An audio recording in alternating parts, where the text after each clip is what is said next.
Ay, with the vlog ang Yes. person. Sige, O go. naman, kailangan natin yan. For the, Reels. hindi, for the commission. For the commission. Ayan yung pampaputi.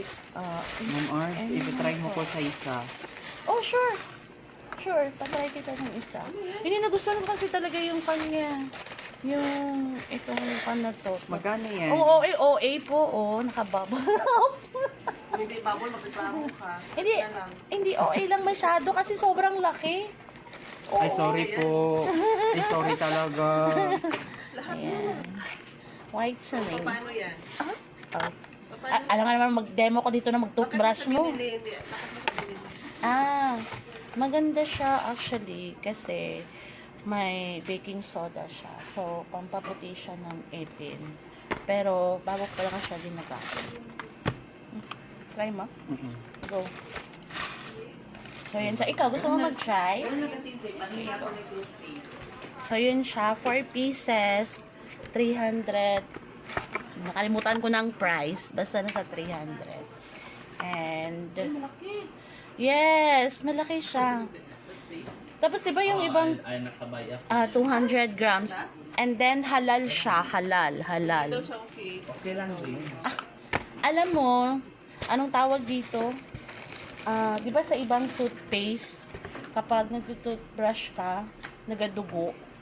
Ito siya hindi. Nagadugo ka kasi ang toothbrush mo. Gagi. Ito siya hindi. Pero, ang pinakabongga sa lahat ay yung lalagyan niya. Japanese siya na product. Ang napansin na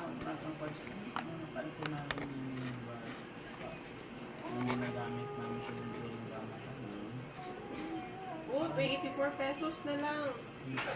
That's it. Whitening. Baking soda. 84 pesos na Plus lang. Mas kamo tao. Scoban. 3 nga. Ay, 4. Na 300 plus. Sodium hyaluronate.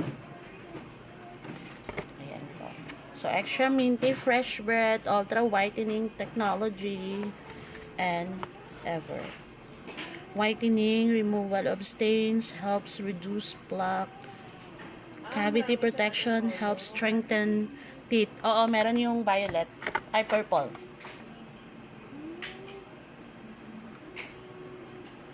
Ayan. Ang pinaka nagustuhan ko talaga, halal siya. Oo, ayan o, halal.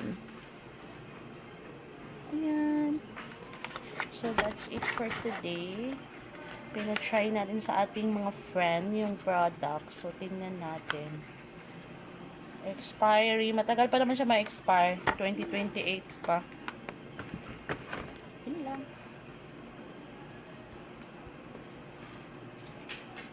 May iba may toothbrush mo. Nakaset na siya.